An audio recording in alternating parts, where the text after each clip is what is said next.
Miss হবে না আপনার পছন্দের টিভি শো। দেখুন জি5 অ্যাপে একদম ফ্রি।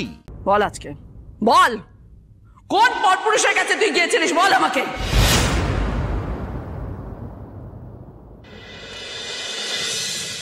আমার মতো মানুষের জন্য কারোর চিন্তা করার দরকার নেই।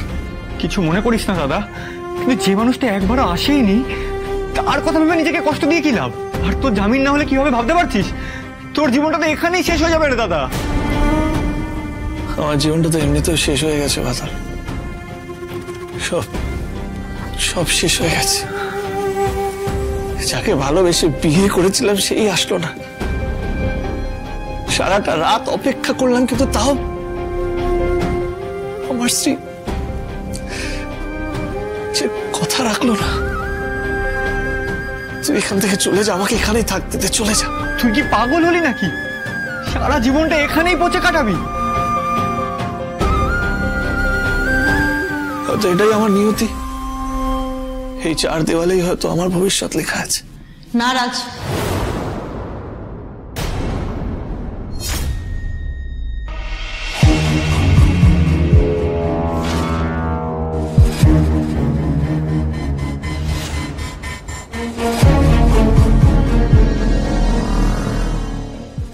এই লকআপের বাইরে তোমার একটা সুন্দর ফিউচার ওয়েট করছে।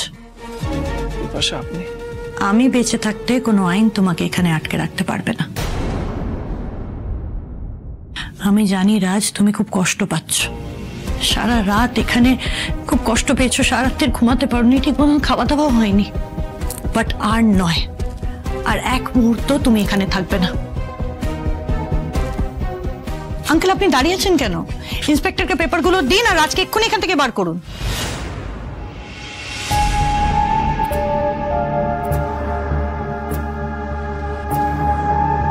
ঘোষবাবু,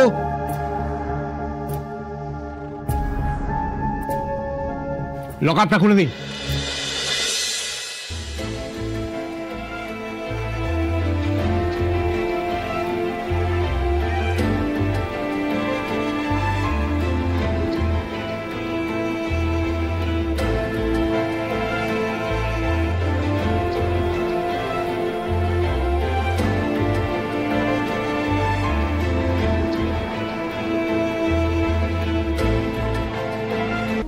বাদল, হ্যাঁ তুই বাড়ি যা, বাড়িতে গিয়ে সবাইকে বলে দিস যে আমার জন্য দুশ্চিন্তা না করতে।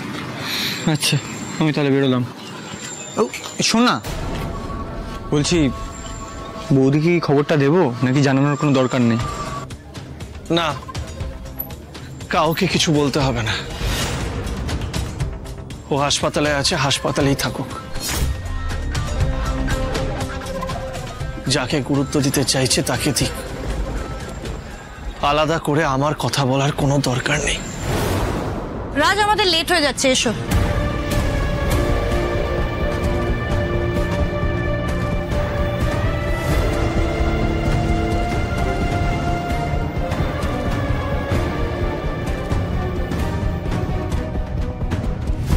রাজ, রাজ আমি চলে এসেছি। রাজ ঘরে রয়েছে। রাজ, ওই দেখো মেয়ের কাণ্ড দেখো, সারা রাত ধরে আমার ছেলে খবর নেওয়ার সময় পাইনি, এখন এসে রাজ তুমি কোথায়? রাজ তুমি এসে গেছি, আদিক্ষেতা দেখাচ্ছে, আদিক্ষেতা দেখানো আমি বের করছি, দাঁড়া।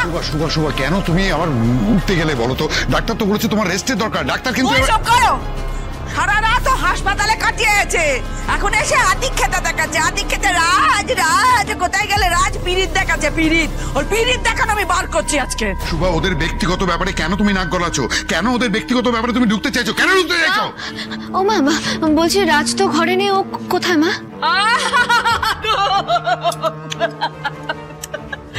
ভালো নাকামা কিন্তু শুরু করেছো। তোমাকে দেখে না ওই যাত্রা পালার কথা মনে পড়ে যাচ্ছে, কোথায় কোথায় কোথায় করে দৌড়চ্ছে। সব জানে, কিন্তু মুখটা দেখে মনে হচ্ছে ভাজা মাছটি উল্টে খেতে জানে না। মা কি বলছেন এসব? বিশ্বাস করুন আমি সত্যি জানি না রাজ কোথায়। রাজ কোথায় মা? কেন জানো না কেন? হ্যাঁ, এই তো থানায় যাচ্ছিলে রাজ বাবাকে ছাড়াতে, কি হলো? মাঝখানে অন্য ছেলের কথা মনে পড়লে যাওয়া হলো না থানায়, অন্যদিকে চলে গেলে তুমি। এসব কি বলছেন মা আপনি? চুপ কর। বল আজকে বল, কোন পরপুরুষের কাছে তুই গিয়েছিলিস বল আমাকে।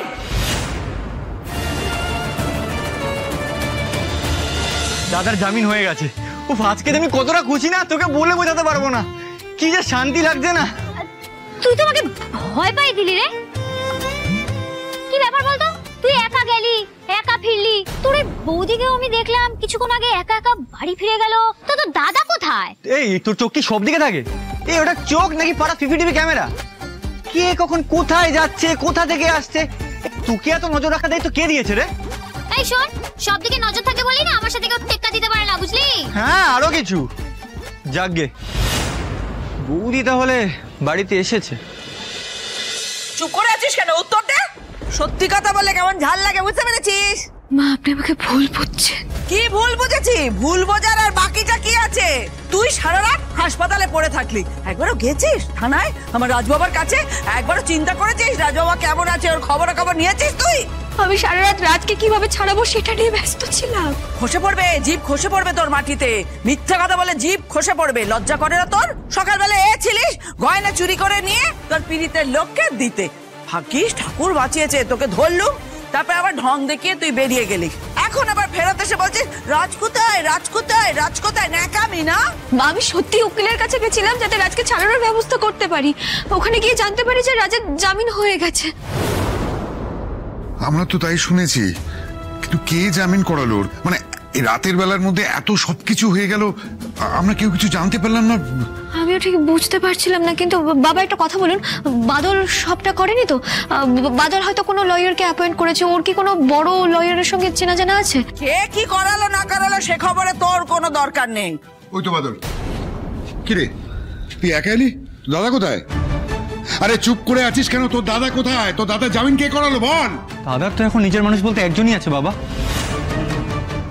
দাদার কাছের মানুষ, বিপাশা ম্যাডাম।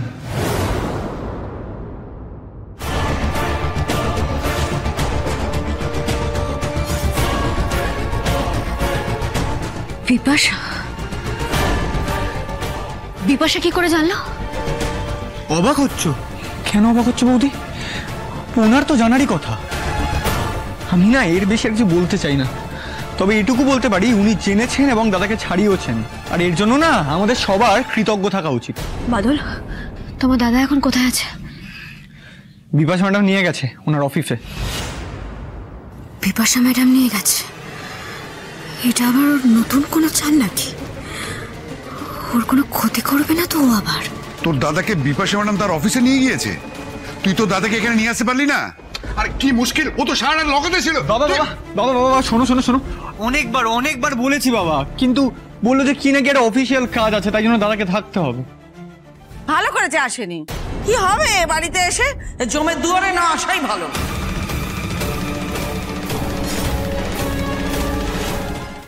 জি5 ডাউনলোড করুন আর সব এপিসোড দেখুন একদম ফ্রি।